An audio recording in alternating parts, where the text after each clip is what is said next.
आज Doubtnut app download करें। Doubtnut पर अपने सभी गणित, रसायन विज्ञान, भौतिक विज्ञान और जीव विज्ञान के डाउट्स का करो सफाया। बस प्रश्न की फोटो खींचो, एक ही प्रश्न को क्रॉप करो और तुरंत वीडियो सोल्यूशन पाओ। अभी डाउनलोड करें। हेलो स्टूडेंट्स, यहाँ पर प्रश्न दिया गया है कि चित्र में दर्शाए गए अनुसार चार समरूप एक वर्णीय स्रोत ABCD समान तरंग दैर्ध्य लेमडा की तरंगे उत्पन्न करते हैं। ठीक है, तथा कला संबंध है जो कि चित्र में आप देख सकते हैं। कह रहा है बीच से समान दूरी पर दो अभिग्राही R1 तथा R2 हैं और यह बहुत दूरी पर है। ठीक है, इनकी दूरी जो है बहुत अधिक है। प्रश्न पूछा गया कि निम्न में से कौन सा अभिग्राही अधिक सिग्नल देता है। ठीक है, तो जैसा कि आप देख सकते हैं ये R2 है, यहाँ पर ये हमारा यहाँ पर R1, ये दूरी लेमडा बाई 2, ये दूरी पे लेमडा बाई 2, ये दूरी पे लेमडा बाई 2 और ये D है, ये हमारा C है, ये हमारा B है और ये हमारा A। ठीक है, ये हमारी तरह सिग्नल लिखे हुए हैं। चलिए इसको हल करते हैं। देखिए सबसे पहले क्या है कि अगर हमें पता है कि जो डिस्टर्बेंस है जो हमारा R1 पर, जो हमारा R1 है, ये हमारा R1 है, यहाँ पर जो डिस्टर्बेंस है वो A से कितनी दूरी पर, D दूरी पर है। ठीक है, तो R1 पर विक्षोभ जो हो रहा है, ठीक है, R1 पर विक्षोभ A बिंदु से D दूरी पर है। ठीक है, D दूरी पर है। ठीक, तो R1 पे जो जो हमारी तरंग है A के कारण, उसको हम क्या कर लेंगे, तो अतः हम कह सकते हैं कि R1 पर तरंग क्या हो जाएगी, उसको हम दिखाएंगे YA से, वो हो जाएगी हमारी A cos ओमेगा T। ठीक, अब क्या है कि A और B के बीच जो पथांतर है, A और B के बीच पथांतर कितना है, यहाँ पर लेमडा बाई 2 का है। ठीक है, तो A और B के बीच पथांतर लेमडा बाई 2 का है, तो इनके बीच में जो हमारा फेज होगा यानी कलांतर कितना होगा, तो A और B के बीच कलांतर कितना होगा, तो हम कह सकते हैं कि A और B के बीच, A और B के बीच पथांतर कितना है, पथांतर है, माफ कीजिएगा, लेमडा बाई 2 है यहाँ पर। ठीक है, लेमडा बाई 2, तो यहाँ पर कलांतर यानी कि फेज डिफरेंस कितना होगा, तो फेज डिफरेंस आप जानते हैं डेल्टा फाई बराबर, उसको फॉर्मूले सॉल्व करेंगे तो ये हो जाएगा यहाँ पर पाई। ठीक है, किस फॉर्मूले का मैंने प्रयोग किया, तो यहाँ पर मैं फॉर्मूले भी आपको बता देता हूँ। फॉर्मूला ये होता है कलांतर बराबर 2 पाई बाई लेमडा गुणे पथांतर। ठीक है, इसी सूत्र का हम प्रयोग करके ये सारे यहाँ पर उत्तर मैं निकालूंगा। ठीक है, आगे भी मैं इस तरह से निकालूंगा कलांतर और पथांतर, तो मैं इसी सूत्र का प्रयोग करूंगा। यहाँ पर मैंने लेमडा बाई 2 रख दिया उठा के, तो ये यहाँ पर कट गया, ये कितना बचा, पाई बचा यहाँ पर लेमडा बाई 2 रखने से। ठीक, अब आगे हल करें। ठीक है, कलांतर हमने निकाल दिया। अब हमें पता है कि R1 पर B के कारण, ठीक है, अभी हमने क्या निकाला, R1 पर तरंग, यहाँ पर लिख दो ब्रैकेट में A के कारण, A के कारण, A बिंदु है ना हमारा, तो उस A बिंदु के कारण R1 पर तरंग, और हम कह सकते हैं यहाँ पर कि R1 पर तरंग किसके कारण होगी, B बिंदु के कारण। ठीक है, B बिंदु के कारण। ठीक है, माफ कीजिएगा, बिंदु नहीं है ये, यहाँ पर B लिख देता हूँ, B के कारण। ठीक है, क्योंकि ऊपर भी A लिखा है। ठीक, के कारण। अब देखिए मैं आपको दिखाता हूँ A और B क्या है। ठीक है, यहाँ पर देखिए सिग्नल है। ठीक है, ABCD क्या है, ये सोर्स है हमारे, और सिग्नल है, बिंदु मतलब ये सोर्स है यहाँ पर। ठीक है, तो B सोर्स है, ये A सोर्स है, ये C सोर्स है और ये D सोर्स है, तो ये हमारे क्या है, स्रोत है। ये क्या है, हमारे स्रोत है। तो हम कह सकते हैं यहाँ पर कि B हमारा क्या है, यहाँ पर स्रोत मैं लिख सकता हूँ छोटा सा। तो ये सारे हमारे स्रोत है जिनको मैं बिंदु रूप से कंसिडर करना हूँ। ठीक है, क्योंकि बिंदु रूप से वो बने हुए हैं। ठीक है, तो यहाँ पर हमने लिख दिया कि R1 पर तरंग B स्रोत के कारण कितना हो जाएगा, तो हम उसको दर्शाएंगे YB से, वो कितना हो जाएगा A। ठीक है, cos omega T minus pi, क्योंकि पाई पथांतर कितना, कलांतर कितना है, पाई का अंतर है, तो पाई का अंतर हमने दिखा दिया यहाँ पर। तो ये कितना हो जाएगा, ये हो जाएगा minus A cos omega T, क्योंकि ओमेगा टी माइनस पाई क्या हो जाएगा, माइनस का साइन आ जाएगा। तो ये हमारा minus A cos omega T हो गया। ठीक है, अब आगे देखते हैं, तो हमारा जो पथांतर होगा जिसके बीच में जो C से आएगा और जो A से आएगा उसके बीच में, अभी मैंने B और A से देखा, अब हम C से देखते हैं। ठीक है, तो देखिए चित्र में देखिए यहाँ पर C हमारा C है, जैसा कि आपको पता है ये हमारा C है, ये हमारा A है, और ये सॉरी ये हमारा B है और ये हमारा A है।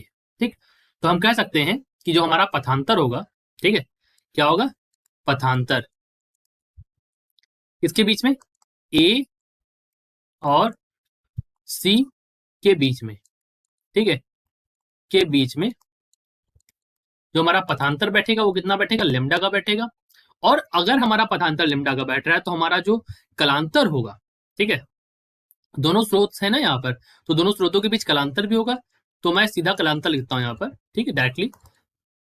ऊपर अंडरस्टूड है कि ए और सी के बीच के बारे में बात करना है, तो ये हो जाएगा हमारा 2 पाई। ठीक, अब R1 पर क्या होगी तरंग, तो अतः हम कह सकते हैं कि R1 पर श्री स्रोत के कारण तरंग हो जाएगी हमारी, क्या बनेगी तरंग, तो उसको हम दर्शाएंगे किससे, YC से दर्शाएंगे। ठीक, उसका क्या हो जाएगा A cos ओमेगा टी। ठीक है, अब यहाँ पर डी भी है, जैसा कि आपको पता है, मैंने पहले भी दिखाया आपको कि डी भी है यहाँ पर सोर्स, तो डी सोर्स से भी देखते हैं, डी सोर्स से भी देखते हैं। तो अब हमें क्या पता करना है कि ए और डी के बीच पथांतर, ए और डी के बीच, ठीक, पथांतर। अब क्योंकि ए और डी जो है हमारे, जैसा कि आप चित्र से देखें, अगर मैं यहाँ पे दर्शाना चाहता हूं आपको, देखिए प्यारे बच्चों कि ये हमारा जो ए है, ये ए यहाँ पर दिया है और डी हमारा यहाँ पर दिया गया है। इन दोनों के बीच देखिए क्या है, यहाँ पर ये एक्स एक्सिस में है, ये हमारा वाई एक्सिस में लाई कर रहा है, तो यहाँ पर क्या हो जाएगा, यहाँ पर हम पाइथागोरस थ्योरम का उपयोग करेंगे। ठीक है, किसका उपयोग करेंगे, पाइथागोरस थ्योरम का। ये इस तरह से देखिए 90 डिग्री बन रहा है, तो यहाँ पर पाइथागोरस थ्योरम का हम यूज करेंगे और इसको सॉल्व करेंगे। ठीक है, तो मैं यहाँ पर क्लियरली आपको समझाता हूँ, देखिए किस तरह से इसको सॉल्व करेंगे। देखिए यहाँ पर कैसे करते हैं हम इसको पाइथागोरस थ्योरम का यूज करके। देखिए वहां पर क्या था, आपको पहले पता है, एक का दूरी क्या है, डी है, तो डी स्क्वायर, डी स्क्वायर लिखा है, एक में है λ/2, तो λ/2 स्क्वायर माइनस, ये किससे घटा देंगे, डी माइनस λ/2, तो बराबर किसके हो जाएगा, बराबर सॉल्व कर सकते हैं, इसको हम खोल सकते हैं, तो खोलने पर ये हो जाएगा। ठीक है, ये हो जाएगा यहाँ पर डी 1 प्लस λ/4d स्क्वायर की पावर 1/2 माइनस डी प्लस λ/2। ठीक है, ये हम आपको बताए थे कैसे मैंने यहाँ पर किया है डी और λ/, देखिए दोस्तों, ये हमारा क्या है λ/2, ये हमारा क्या है λ/2, ये दूरी हमने क्या मान ली, यहाँ पर इसी दूरी को निकालने के लिए हमने क्या किया, डी स्क्वायर प्लस λ/2 का स्क्वायर, मतलब हाइपोटेन्यूज स्क्वायर प्लस बेस का स्क्वायर। ठीक है, इजको टू परपेंडिकुलर स्क्वायर होता है, तो ये हाइपोटेन्यूज बेस का स्क्वायर, और माइनस में हमने क्या किया, माइनस में यहाँ पर लिख दिया डी माइनस λ/2। ठीक है, तो ये दूरी दी थी, डी से हमने λ/2 घटा दिया। ठीक है, तो जैसा कि आप देख रहे हैं यहाँ पर हमने इसको पथांतर निकालना था ए और डी के बीच, तो ये हमारा यहाँ पर ए के लिए हो गया और इसके बाद डी के लिए। ठीक, तो हमने इसको घटा दिया, यहाँ पर डी माइनस λ/2, यहाँ पर डी प्लस λ/2। ठीक है, ऐसा करते समझ रहे हैं आप इस चीज को। ठीक है, तो ये क्या बन गया यहाँ पर, ये बन गया डी, ए और डी। ठीक है, तो ए और डी। ठीक है, अब यहाँ पर क्या हो जाएगा बच्चों, इसको हम खोलेंगे तो हो जाएगा 1 plus λ square by 8d square, ठीक, माइनस डी प्लस λ/2। ठीक है, ऐसे हो जाएगा ये।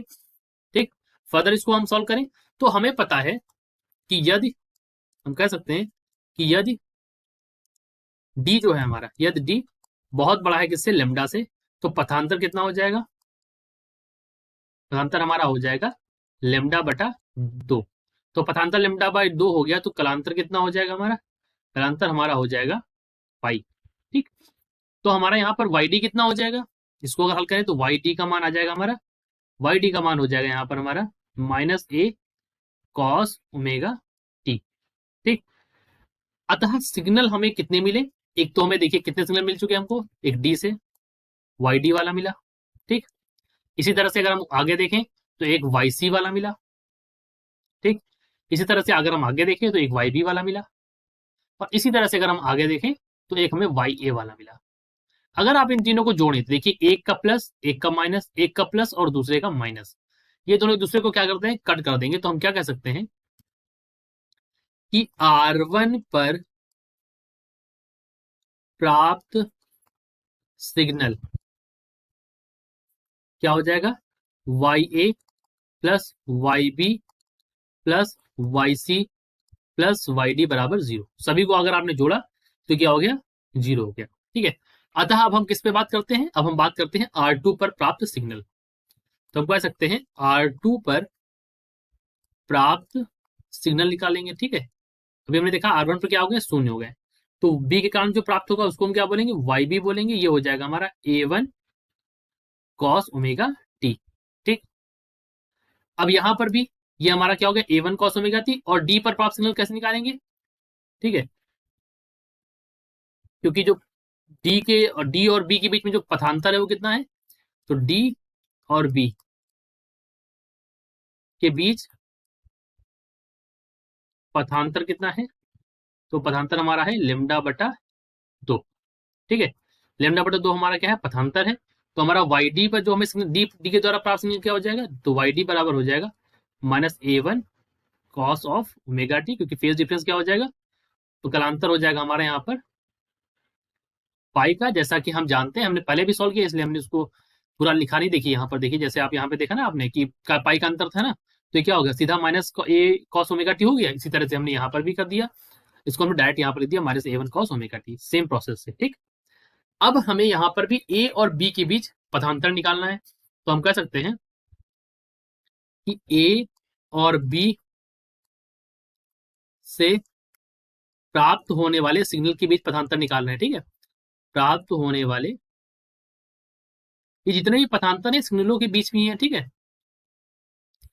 होने वाले सिग्नलों में पथांतर, ठीक है, क्योंकि सोर्स में तो पथा ये मतलब बेसिकली होता है, ये डायरेक्टली क्या है, सिग्नल में, ठीक है।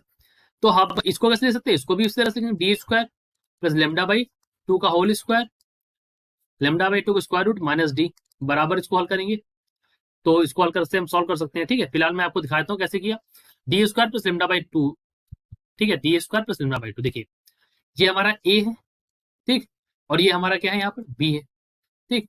तो इनके बीच में जो, और किसके लिए हम चेक कर रहे हैं बच्चों, R2 के लिए चेक कर रहे हैं, तो ये हमारा क्या है R2 है यहाँ पर, ये हमारा क्या है R2 है यहाँ पर, ठीक। तो ए और बी से देखिए अगर आप, तो एक में क्या हो गया हमारा डी प्लस लेमडा बाई 2 का स्क्वायर, तो हाइपोटेन्यूज स्क्वायर बराबर क्या होता है, base square plus perpendicular square, तो बेस का स्क्वायर और परपेंडिकुलर स्क्वायर में डी, यहाँ पर डी कंसिडर कर लिया, और डी से दूरी हो गई ये हमारी D square plus lambda by 2, और उसके बाद बी पर सिग्नल क्या था, बी पर हमारा सिग्नल है माइनस का डी, यहाँ पर जो दूरी है हमने, ये दूरी हमारी डी है, ठीक, ये हमारी हमने इसे कंसिडर कर ली, ठीक है।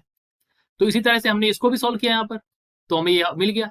अब इसको खोल सकते हैं बच्चों, तो खोल देंगे तो क्या हो जाएगा, D 1 plus lambda square by 4 D square, ये हमने डी यहाँ पे कॉमन ले लिया, और पावर 1/2 माइनस डी, ठीक। तो ये कितना हो जाएगा यहाँ पर, ये क्योंकि यहाँ पर डी हम अगर कंसिडर करें तो ये हो जाएगा लगभग 1/8 लेमडा स्क्वायर डी स्क्वायर, ठीक, ये हमारा हो गया। तो अब हमारा यहाँ पर जो कलांतर हो जाएगा कितना हो जाएगा, तो अगर हम कलांतर लिखेंगे तो क्या हो जाएगा यहाँ पर 2 पाई/8 lambda, lambda square D square, ये क्या हो जाएगा पाई लेमडा बाई 4 डी, ठीक, दैट इज इक्वल टू 5 से क्या हो जाएगा हमारा, ठीक, 0।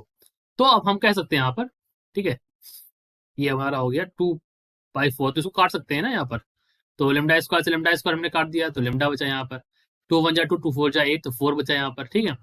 तो ये हमारा कितना बच गया यहाँ पर, लेमडा डी बाई 4, तो ये हमारा क्या आ गया, 5 आ गया, माफ कीजिएगा, ये हमारा क्या आ गया, 5 आ गया, ठीक। तो ये हमारा क्या है, कलांतर आ गया। अब हम आगे कर लिखें, तो अब इससे हमें वाई ए कितना मिला है, तो हम लिख सकते हैं वाई ए बराबर हो जाएगा हमारा, वाई ए बराबर हो गया A1 कॉस ओमेगा टी -5, ठीक।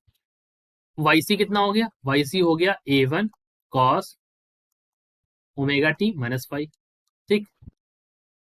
तो वाई, तो जो सिग्नल मिला उसको R2 को, अतः R2 पर प्राप्त सिग्नल, ठीक है, R2 पर प्राप्त सिग्नल कितना हो जाएगा हमारा, वो हमारा हो जाएगा यहाँ पर Y A plus Y B plus Y C plus Y D बराबर 2A1 cos of omega T -5, ठीक। इसको हल करते हैं तो यहाँ पर हो जाएगा, यहाँ पर मॉड ऑफ वाई स्क्वायर बराबर 4A1 square cos square omega T -5। तो यहाँ पर हम इसको कह सकते हैं, यहाँ पर जो आई इंटेंसिटी वो हमारा क्या हो गया यहाँ पर 2A स्क्वायर, ठीक है, 2A1 स्क्वायर। अतः हम कह सकते हैं, अतः R1 पर अधिक सिग्नल प्राप्त होगा, ठीक है, यही हमसे प्रश्न पूछा गया था यहाँ पर। कि कौन सा अभिग्राही अधिक सिग्नल देता है। ठीक है, तो हमारा आंसर क्या हो जाएगा यहाँ पर R1। ठीक है, क्या हो जाएगा हमारा आंसर? आंसर हो जाएगा option number A, that is R1। ठीक है, एक बार और क्लियर करते हैं हमने कैसे किया इसको। सबसे पहले हमने क्या किया यहाँ पर, रिवाइज कर लेते हैं। देखिए यहाँ पर हमने क्या किया, पहले हमने सबसे निकाल ली यहाँ पर प्राप्त तरंगे। ठीक है, तो पहले हमने YA से देखा यहाँ पर कितना प्राप्त हो रहा है, हमें A cos ओमेगा t। फिर हम आगे बढ़े, हमने YB से देखा, तो YB से हमें ये प्राप्त हो रहा है। ठीक है, फिर हमने YC से निकाला और फिर हमने YD से निकाला। ठीक, और सभी को जोड़ा तो हमने देखा यहाँ पर R1 पर भी देखिए हमें मिला यहाँ पर 0। इस तरह से हमने यहाँ पर किया, यहाँ पर भी जब हमने प्राप्त सिग्नल देखा तो हमें ये मिला इस तरह से। ठीक, अतः हमने पता किया कि जो R1 पर सिग्नल प्राप्त होना है वो हमारे क्या है, अधिक सिग्नल को प्राप्त होना है। ठीक है, तो जो हमारा सही आंसर हो जाएगा वो क्या हो जाएगा, यहाँ पर सही आंसर हो जाएगा option number A, that is R1। ठीक है, और यहाँ पर हमने पाइथागोरस थ्योरम का भी उपयोग किया है। ठीक है, तो आशा करते हैं इस प्रश्न को आप समझ गए होंगे और अपने उत्तर को भी पकड़ जान लिया होगा आपने। वीडियो देखने के लिए धन्यवाद। कक्षा 6वीं से 12वीं से लेकर नीट, IIT, JEE वो एडवांस के लेवल तक 1 करोड़ से ज्यादा छात्रों का भरोसा। आज ही डाउनलोड करें डाउटनेट ऐप या व्हाट्सएप करें अपने सारे डाउट्स 8400 400 400 पर।